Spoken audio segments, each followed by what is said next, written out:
final entry into Phase 1 of the High Republic is Star Wars The High Republic, Volume 3, Jedi's End.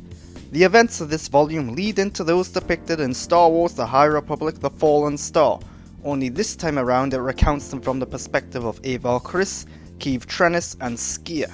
As such, the story threads start to weave together. We get a much fuller, more detailed picture of the events depicted in The Fallen Star, and many of the puzzle pieces and plotting for the next arc of the story start to fit together too. For example, we now know what happened on the upper section of Starlight Beacon, who was there and who survived. We also now know the significance of Skier's storyline, his loss of the Force, and how he could be very useful and integral to the story going forward. Star Wars The High Republic Jedi's End is an enjoyable read, with many revelations and reveals, a lot of big dramatic, emotional moments and plenty of action too.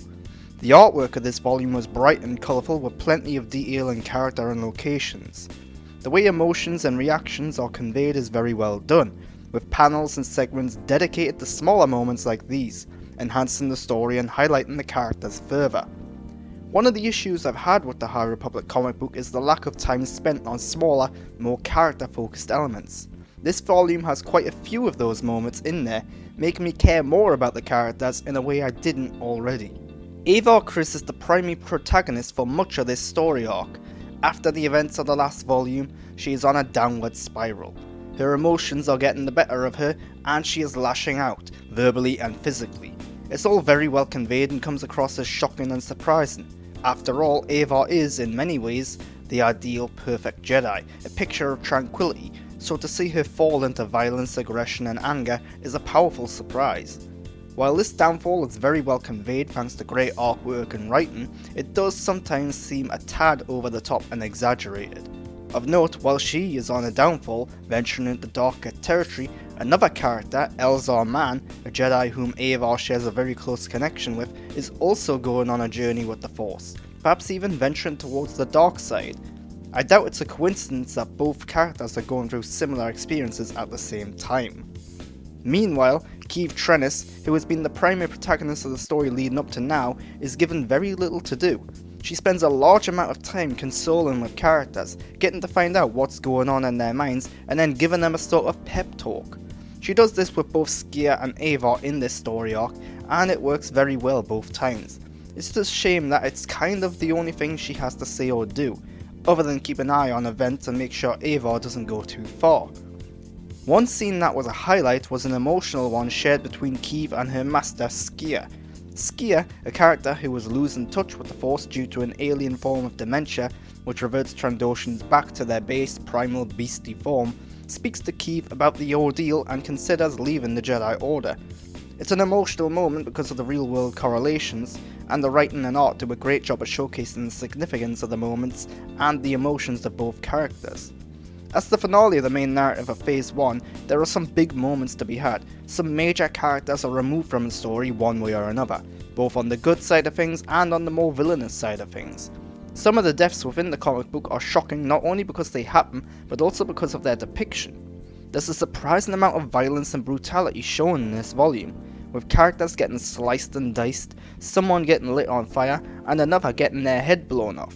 It's very graphic for Star Wars, even without the gore and viscera usually associated with such violence. The artwork depicting the many action scenes is well done though, with many set pieces being well conveyed and choreographed. However, towards the end of the volume there is a use of the Force that I found somewhat irksome and frustrating.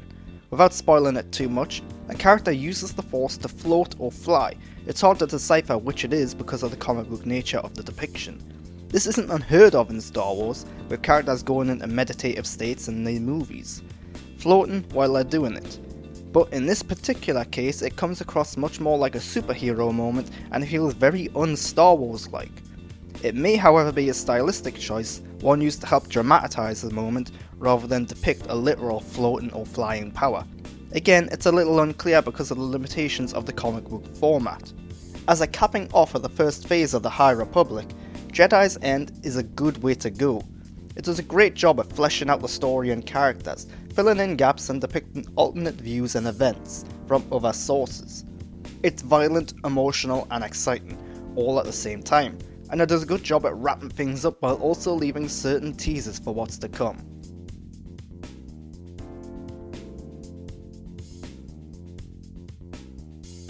Released inside this collection was the two-part miniseries Star Wars The High Republic Eye of the Storm, depicting the origin story of Nihil leader Marchion Ro, and setting the stage for the future of the High Republic. In this mini-series, we see a brief history of Marchion's home world and people. We see the storms that ravaged his planet, the mistrust between people that formed as time went along, and their venture out into the galaxy when their world was lost. This does a decent job at explaining the ideals, beliefs and culture of Marchion's people, as well as establishing the inspiration for the Nihil, the Storms and the Tempests, even if it's a little on the nose. The problem with this mini-series is that it's only 2 issues. The story is by necessity very short and rushed, with plenty of gaps and jumps. Not many of the characters get a full fleshing out because of this, and there are certain motivations and details that are either brushed over or deliberately excluded. It's a little disappointing that upon finally getting the chance to see Marchion's origin story, so much of it is concealed and so much of it is rushed through. As the primary antagonist of the High Republic, he deserves better, although I imagine we will see more as the High Republic continues. The depiction of Marchion's upbringing is very interesting, especially seeing his grandmother and father debating their way forward, highlighting the hierarchy of the Nihil and so on. One key scene I really enjoyed was a showcase of Marchion's abilities and his relentlessness, as he uses the battle paths to put his Nihil subordinates in place, while also making a powerful statement. The one issue I found lacking with this miniseries was the explanation of Marchion's motives and goals. It's understood that his people have a mistrust and clearly have issues with authority and control, but it's never overtly stated why they have to combat the Republic or the Jedi. It's also a little odd that it's made clear that the Republic and the Jedi are their villains, despite the Nihil not revealing themselves to the Republic or the Jedi until the events of the main High Republic book series. This results in some confusion, with a lack of clear information, perhaps deliberately so. I imagine Phase 2 of the High Republic will add to these events significantly. The artwork of this miniseries will not be for everyone. Personally, I did not like it. The art is very minimalistic and overly stylish, with characters lacking detail and believability. This leads to many moments being hard to decipher and certain characters being hard to identify. In addition, the action scenes are a bit messy, often looking like a swath of colour and patterns, with overly crowded panels and imagery. Eye of the Storm is an interesting foray into Marchion's origins, but also a disappointing one, primarily because of how short and limited it is. In many ways this feels like a tease for what's to come, rather than a fully fledged story in its own right.